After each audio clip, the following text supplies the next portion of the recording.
Thank you so much for having me at today's board meeting. To begin, I'm Kelly Hetzel, and I'm here specifically to talk about the Wauwatosa School Board Policy 5720 as it's related to activism. A little bit about me and my history in the district. I was hired in 2012, and I've served in the district for 9 years, and all of those years have been at Wauwatosa West High School. I'm an ELA teacher. I also serve as content team leader, so I work as a figure that helps be a liaison between both schools as well as district offices. I'm also an avid site team member, one of our newest initiatives in Wauwatosa. And I'm also a part of the equity committee, which also has had a large influence on why I'm here today. So looking at our mission statement, it reads, united with parents and the community, the Wauwatosa School District delivers an outstanding education that equips and inspires our students to conquer their challenges now and in the future.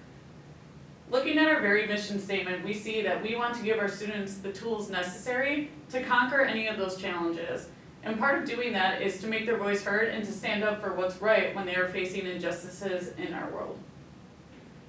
So our current policy for activism reads, it is the policy of the Board of Education to encourage students to express opinions and ideas, take stands and support policies, publicly or privately, orally and in writing. Students may be given this opportunity for expression through established school media. Such expression should not interfere with the educational program or present a health or safety hazard. Students may advocate change of a law or school regulations and pursue their advocacy by due process means. Students may not use obscenity, slanderous or libelous statements, or disruptive tactics, or advocate violation of law or school regulations. As it stands right now, we are saying that we do not want our policy to present a health or safety hazard. However, simply just stating that isn't enough and actually presents some hazards in and of itself. So regarding student activism, this is something that's not going away. And in fact, at UCLA, they did a survey in 2016 that found that 1 in 10 expected students to partake in protests while in college. And that is the highest rate since the Vietnam War. So just to also relate this to our school district, this is also a pressing issue right now. Activism and protest is not new, and especially not new to the school I work at, Wauwatosa West. Students all across Wisconsin walked out of class today in protest because they say they are fed up with gun violence in America's schools. Adriana Mendez spoke with them and has their story. Wauwatosa East is one of the schools participating in today's walkout. The students here say they demand their voices to be heard, and enough is enough.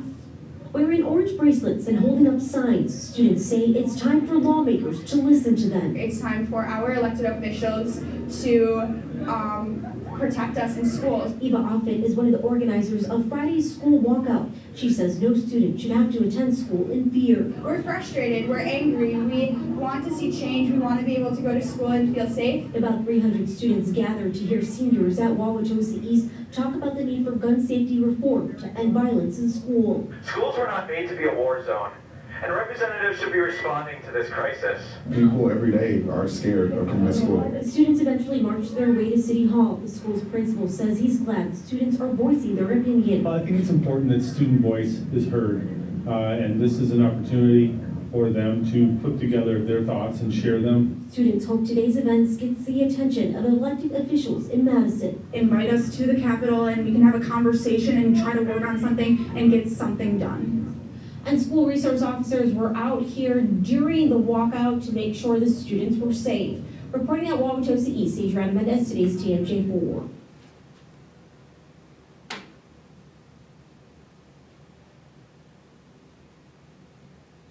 So as you can see, protest and activism is not new to our district. However, we do have some reasons for change the way that it currently happens in our school district. So there's a changing student and school culture that we cannot be blind to. Also, we need to protect their First Amendment rights. The vagueness of the policy is also an issue, specifically in terms of venue and the format of activism. Lastly, and most importantly, student safety is called into question by our policy. We have nothing specific about supervision, as well as guidelines for the protest or activism itself.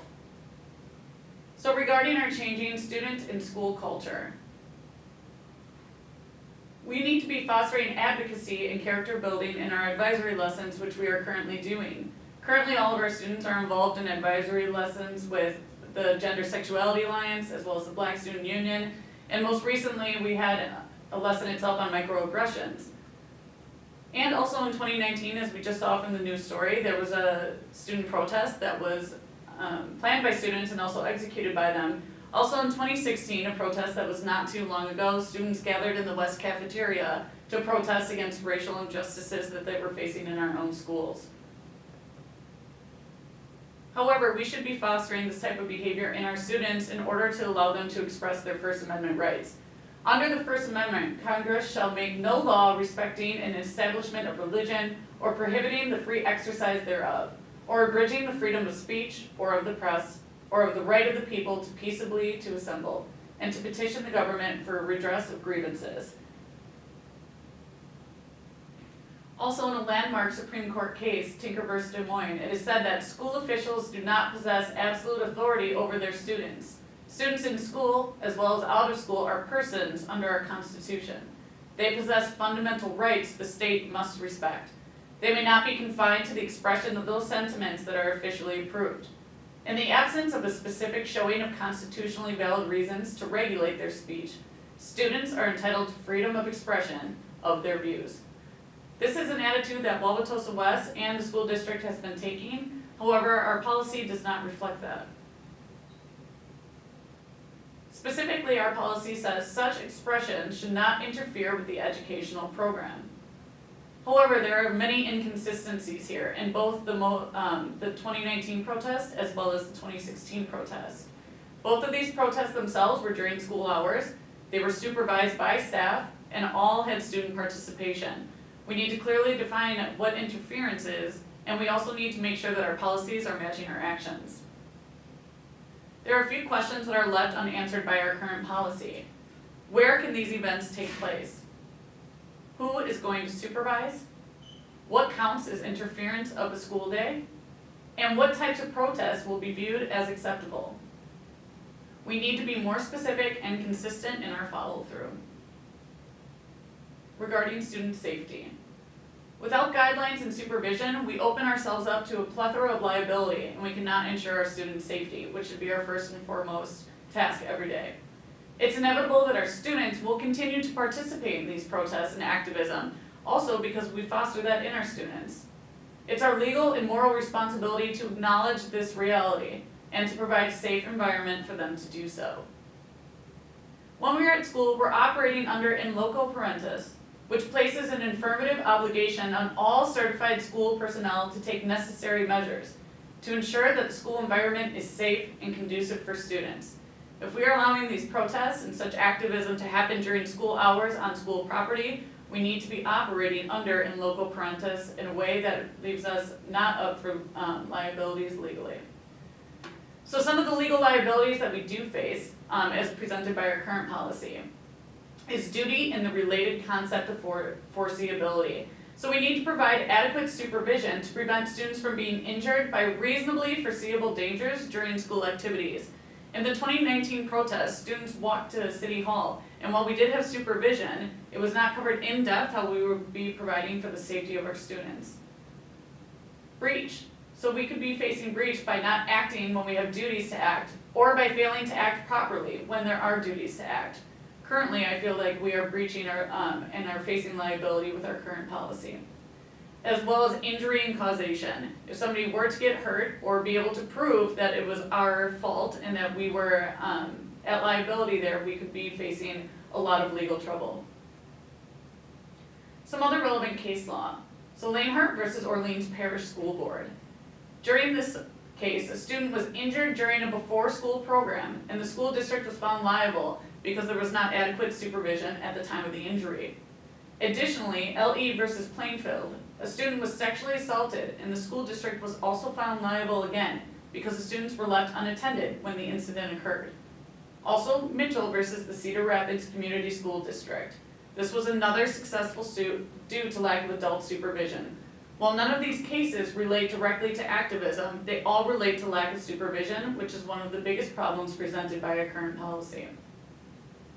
Moving forward, We have a few gaps in our policy that must be addressed. We need strict supervision guidelines.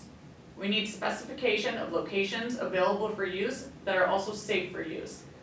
Also, we need to consider making a common parental consent form. These have been used in our protests in the past, and if we're going to use them, they should be similar district-wide, and we should also get parent input for these forms. Also, a student proposal form. All of our protests have been at the hands of students wanting to take a stand about a problem that's in their own lives. If we have students involved in the planning process, we can also ensure safety. Also, we need to make sure that we are aware of our rights as schools. Activities that can be legally banned are protests that result in disrespect for authority, destruction of property, violation of school rules, and any unlawful activity. So while we can work our best to keep the school safe, we also do not have to put ourselves at risk for organizing any protests that could result in any of these items. A plan of action. So I suggest that we develop a committee for reviewing and revising the policy. There are many hands at work in this policy and in protest, and we need a lot of hands at bat. Members of the committee should include, but not be limited to, middle and/or high school principals, students, such as Michael Orlowski, who had a hand in planning the 2019 protest, teachers, guidance counselors, student supervisors, and frankly, anyone else interested in developing this policy. After the committee meets, we will present a revised policy on April 6, 2020. We will gather parent, student, and community feedback at that meeting and throughout the process. We will then revise a new policy and come back with a formal recommendation. Voting on that policy should occur on May 5th, 2020 to have it in place by next year's school year. I want to leave you with something to think about by Anne Frank. She said, "How wonderful is it that nobody need to wait a single moment before starting to improve the world. We should give our students this opportunity and make sure they are safe in doing so." Thank you.